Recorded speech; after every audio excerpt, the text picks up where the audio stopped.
Selamat pagi saudara-saudariku yang dikasihi Yesus Kristus. Kita bertemu lagi dalam tema agungnya, agama yang bersinar, dibawakan oleh Pendeta Adrison Ginting. Shalom saudaraku dimanapun kita berada, semoga kita dalam keadaan baik dan sehat-sehat saja. Renungan kita hari ini Sabtu 19 Agustus 2023 dengan judul Tarik Aku dari Jalan Kejahatan. Ayat renungan di dalam Amsal 2 ayat 12-14. Supaya engkau terlepas dari jalan yang jahat, dari orang yang mengucapkan tipu muslihat, dari mereka yang meninggalkan jalan yang lurus dan menempuh jalan yang gelap, yang bersuka cita melakukan kejahatan, bersorak-sorak karena tipu muslihat yang jahat.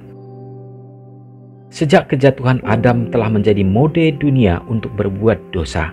Dalam hati yang tidak dibarui terdapat kasih terhadap dosa dan kecenderungan untuk membela dosa itu dan memaafkannya. Lazimnya, keinginan untuk berdosa menunjukkan delusi jiwa. Setiap kemanjaan keinginan itu memperkuat keengganan jiwa kepada Tuhan. Keengganan melakukan tugas dan kesenangan dosa adalah tali yang digunakan setan untuk mengikat manusia dalam jeratnya. Dengan melihat, kita menjadi berubah. Meskipun dibentuk menurut gambar penciptanya, manusia dapat mendidik pikirannya sedemikian rupa sehingga dosa yang dulu dibencinya akan menjadi menyenangkan baginya. Saat dia berhenti berjaga-jaga dan berdoa, dia berhenti menjaga benteng hati serta terlibat di dalam dosa dan kejahatan. Pikiran direndahkan dan tidak mungkin untuk mengangkatnya dari kerusakan ketika sedang dididik untuk memperbudak kekuatan moral dan intelektual dan membawanya tunduk pada nafsu yang lebih besar. Perang terus-menerus melawan pikiran duniawi harus dipertahankan, dan kita harus dibantu oleh pengaruh pemurnian kasih karunia Tuhan yang akan menarik pikiran ke atas dan membiasakannya untuk merenungkan hal-hal yang murni dan suci. Roh Allah terus-menerus mempengaruhi pikiran manusia untuk mencari hal-hal yang hanya akan memberikan kedamaian dan ketenangan, sukacita surga yang lebih tinggi dan suci. Kristus, Tuhan kehidupan dan kemuliaan, memberikan nyawanya untuk menebus manusia dari kuasa setan. Juru selamat kita terus-menerus bekerja melalui pengaruh yang terlibat dan tidak terlihat untuk menarik pikiran manusia dari kesenangan yang tidak memuaskan dalam hidup ini kepada harta tak ternilai yang dapat menjadi milik mereka di masa depan yang abadi. Saudara yang kekasih dalam nama Tuhan, kita mendapatkan poin-poin yang indah lewat renungan ini. Bagaimana kita harus membiarkan diri kita untuk dituntun oleh Tuhan dan kuasa rohnya menyadarkan kita supaya kita dapat ditarik keluar dari jalan kejahatan. Sesungguhnya setan selalu berusaha dengan berbagai hal yang menarik kesenangan-kesenangan lewat segala sesuatu yang ada dalam dunia ini untuk membawa kita ke dalam satu rencana, yaitu rencana jahatnya yang akan membawa kita ke dalam kebinasaan. Dan apa yang membuat kita dapat bertahan hanyalah bergantung setia kepada Tuhan, mendengarkan perkataannya lewat firman-Nya, dan membiarkan supaya kita selalu diubahkan dari dosa-dosa kita. Segala sesuatu yang menyenangkan belum tentu benar, dan segala sesuatu yang baik dalam pandangan kita belum tentu kebenaran di hadapan Tuhan. Dan biarlah kebijaksanaan Tuhan berikan supaya kita dapat melawan pikiran duniawi kita.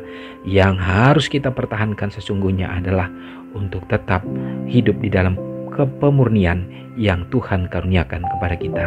Mari kita sama-sama berdoa. Terpujilah Engkau Allah Bapa yang bertahta dalam kerajaan surga. Terima kasih ya Tuhan, hari yang indah, hari yang baik yang Tuhan berikan menjadi bagian kami.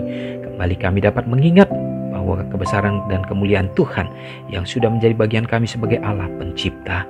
Terima kasih ya Tuhan, penebusan-Mu juga menjadi satu jaminan untuk kami akan dikembalikan kepada wujud yang mula-mula, yaitu memiliki tabiat seperti Kristus. Dan biarlah proses dalam keberadaan kami di tengah dunia yang berdosa ini menolong kami dengan kuasa Roh Kudus-Mu supaya kami dapat diubahkan ya Bapa. Kami dapat meninggalkan dosa-dosa kejahatan yang dapat membawa kami ke dalam jurang kebinasaan. Penuhilah pikiran kami dengan roh kerendahan hati ya Bapa untuk menerima tuntunan Roh-Mu. Hari ini Bapa, dimanapun umat-Mu berada, Tuhan berkati dalam segala rencana-rencana, terutama ya Bapa di dalam ibadah, demikian juga persekutuan dengan umat-umat Tuhan untuk dapat menyebarluaskan kabar keselamatan. Tuhan persiapkan umat-umat-Mu ya Bapa. Biarlah kehadiran Tuhan di tengah kehidupan keluarga menjadi sosok guru yang dapat membahagiakan, dan juga di dalam persekutuan dengan umat-umat Tuhan dalam gereja-Mu dapat menjadi satu rekan sekerja Allah menyebarluaskan kabar Injil ini, sehingga mempersiapkan jiwa-jiwa menantikan Engkau. Memberkati orang-orang muda dalam pertumbuhan, dalam perkembangan mereka. Jadikanlah mereka menjadi pemuda yang tangguh, menjadi tiang-tiang bagi gereja Tuhan. Kami berdoa juga bagi bangsa dan negara kami ya Tuhan, yang baru saja juga menerima dan merasakan bagaimana sukacita terhadap pimpinan Tuhan dalam tahun-tahun yang sudah berlalu. Tuhan, karuniakanlah berkat khusus bagi para pimpinan kami untuk dapat mensejahterakan segenap rakyat, dan juga harapan dan kerinduan kami supaya tetap memiliki satu kebebasan, kesempatan untuk memuji dan memuliakan Engkau. Terima kasih Tuhan, umat-umat-Mu yang bersukacita pada hari ini oleh karena ulang tahun mereka. Biarlah memenuhi hati mereka dengan berkat khusus yang Tuhan hadirkan. Ampuni kami Bapa dari dosa pelanggaran kami, karena doa ini Hamba serahkan di dalam nama Yesus yang sudah menjadi juru selamat kami. Amin. Shalom saudaraku, selamat pagi, Tuhan Yesus memberkati. Ingatlah Matius 5 ayat 13-16. Biarlah kamu menjadi garam yang mengasinkan dan terang yang menyinari kehidupan orang lain. Jangan lupa subscribe, like, dan share ke seluruh dunia.